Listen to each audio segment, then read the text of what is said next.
كتوقع المشاكل لأن كل شيء بغى الوقت ديال السنة. هذا الوقت السنة إلا ولات فيه الموت كيولي بدعة، كيبقى شي سنة وخطير فعلا. لأنه من التحت أنا قلت لكم فيها التحت وفيها الفوق. التحت كيتخنقوا الناس لأنه مغطية بقنطرة وغادي لا فلافر، هذوك فلافر ما كيبقاو ياكلوا والو، هادو الملايين هادو ديال بنادم كيتخنقوا الناس. من الفوق واحد الوضعية أخطر من التحت، لأن شنو هو الفوق؟ الفوق عبارة عن قنطرة، وديك القنطرة فيها واحد السور صغير بالزحام الله يستر بنادم كيتهز ويطيح من السور ليه، عادات كيوقع لهم هذا المشكل هذا.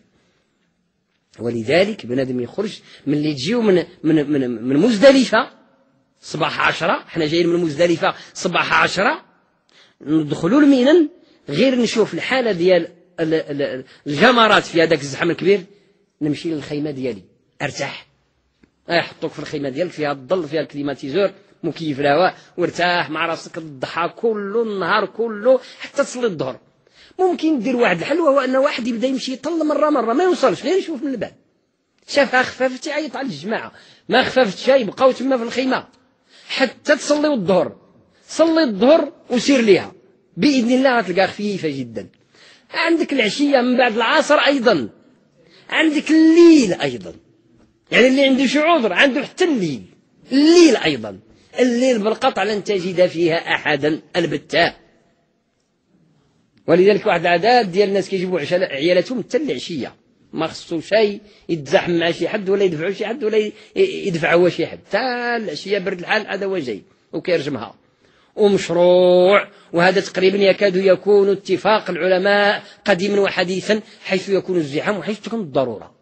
وشرع الله واسع، ولن يشاد الدين أحد إلا غلبه.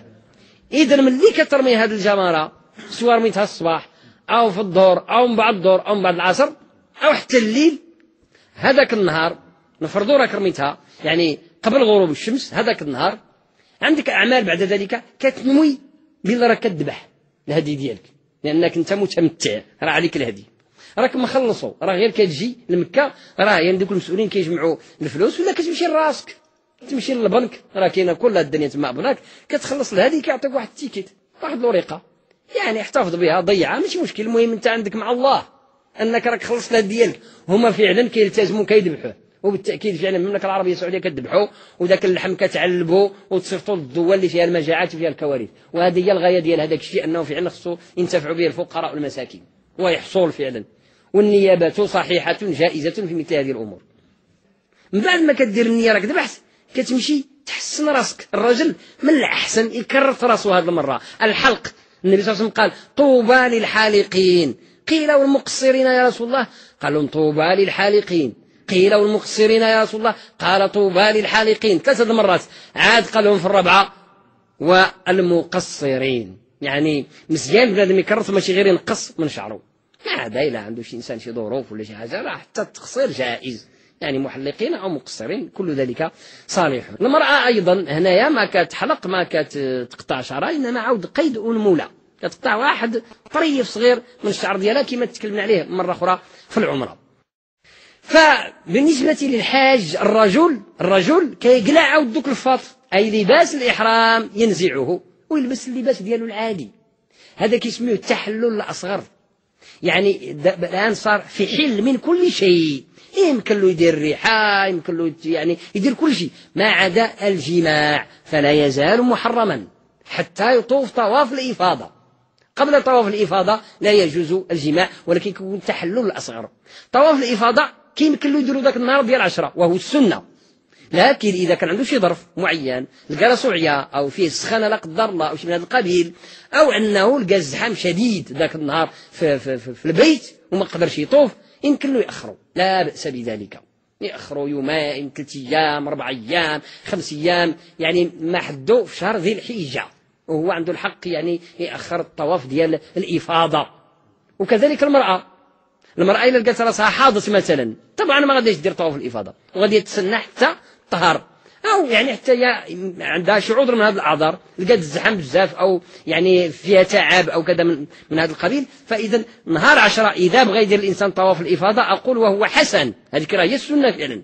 فيمكن لهم إذا رجم بكري يعني قبل الظهر أو من بعد الظهر يمشي يروح لمكة ويدير طواف الإفاضة طواف الإفاضة بحال داك الشيء اللي بينا في العمرة، ما كاين تفرق، إنما فيه حاجة واحدة، ما فيه شيء الاضطباع، ما يعري شيء يكتفو عارف، وديك الجرية لا يرمون في الأشواط الثلاثة، وإنما يسعى، يعني كيمشي 7 المرات، ومن بعد ما كيسعى 7 المرات كيصلي مور مقام إبراهيم ويسلم على الحجر الأسود كالعادة ويشرب زمزم ويمشي يدير السعي بين الصفا والمروة، لأنه لا يجوز الفصل بين طواف الإفاضة، بين أي طواف، يعني لا طواف الإفاضة ولا طواف القدوم، بين طواف الإفاضة أو طواف العمرة وبين السعي بين الصفا والمروة، يعني تكمل هذا خصك تشد هذا، فيعتبرون يعني توالي الركنين واجبا، يعني هذا مع هذا باش يكونوا مترابطين، هذا واجب. فإذا كيكمل الطواف كيمشي يدير السعي بين الصفا والمروة، وهذا الشيء بينا في العمرة حرفيا كيعاود يديروا في الحج، هو نفسه كيعاودوا. فإذا صنع ذلك فقد أنهى أعمال حجه ولم يبقى له إلا المبيت بمنى ليالي التشريق. عنده 2 نهارات 2 ليلات واجبين، ليلة ديال 11 وليلة ديال 12 و13 إن شاء بغى يزيد 13 مزيان، ما زاد شيء 13 لا بأس بذلك. فإذا لما كمل، حنا باقيين كل شيء هذه الخدمة ديال 10 ديال نهار العيد، كمل طواف الإفاضة خصو يرجع لمينن، يبات في مينن ديك الليلة ديال 10 الصباح 11، عنده قلنا 11 12 13 يدوزون في مينن، يمكن له يدير 11 12 عشية ديال 12 يروح حالو لمكة يكمل، ما يزيدش 13 إلا بغى، ما كاين باس. شنو كيدير في هذه الأيام الثلاثة إلا دوز 3 أيام، أو في اليومين إلا دوز يومين في مينن؟ عنده الدين ديالو العام اللي هو الصلوات الخمس، والخدمة ديال الحج يعني الكمالة ديال الحج التتمات، وهي من الأعمال الواجبة، إلا مشايين لا ماشي ركن، لا واجبة، يعني لأن الركن ما كيتجبرش، والواجب إلى غلط فيه ولا ما داروش كيتجبر، يذبح يجبروا بدم، هذا من الواجبات، هذا الرمي ديال الجمرات.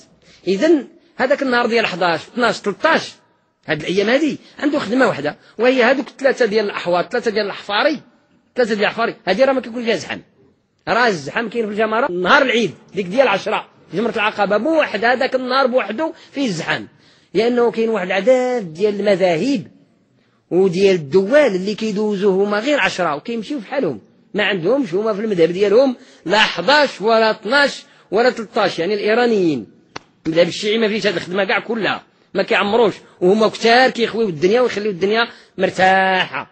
ولذلك فعلا يعني عندك 7 ديال الحصيات لديك الحفرة الأولى، و7 ديال الحصيات للحفرة الثانية، و7 ديال الحصيات للحفرة الثالثة، كل حفرة كترمي فيها حصية تكبر الله أكبر وترمي وحدة، وخصك تشوف الحجيرة ديالك بأنها طاحت في الحوض، طاحت في ذاك الغار، حوض كبير، إلا مشاتين ضربتها وضربت الحوض وخرجت ما هبطتش أو ما جاتش كاع ما شدتش النيشان، عاودها.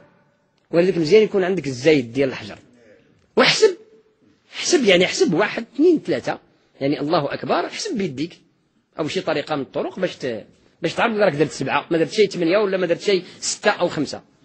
فإذا من بعد ما كتكمل يعني ديك الحوض الأول كترمي فيه 7 ديال الحصيات، كتعطيه بالظهر وتستقبل القبلة وتهز يديك تطلب الله سبحانه وتعالى من الدعاء ما شئت، وتزيد الثانية عاود ترجمها ب7 بالتكبير وتعطيه بالظهر وتشد القبلة وتهز يديك وتطلب الله سبحانه وتعالى، وتزيد الثالثة. إذن الأولى من بعد ما كتكمل فيها الدعاء، الثانية من بعد ما كتكمل فيها الدعاء، الثالثة من بعد ما كتكمل ما فيهاش الدعاء، قبط الطريق، لأنه هذيك هي السنة، وثانيا هذاك راه طريق تخويل موضع للناس باش الناس كيمشيو.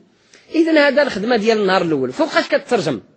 من بعد الظهر، يعني السنة ديال جمرة العقبة نهار العيد كترجم السنة قبل الظهر، ويجوز بعد الظهر، قلنا حتى الليل، هذه السنة ديالها من بعد الظهر حتى يودن الظهر، وتسمع الأذان ديال مسجد الخيف راه كيودن بمكبر الصوت، عاد تمشي ليها، يمكن لك تصلي عاد تمشي، يمكن لك تمشي ترجمها قبل ما تصلي انت حر، لكن من بعد الأذان، والوقت كله العشية كلها ديالك حتى الليل ديالك، وبالتأكيد ما فيهاش الزحام.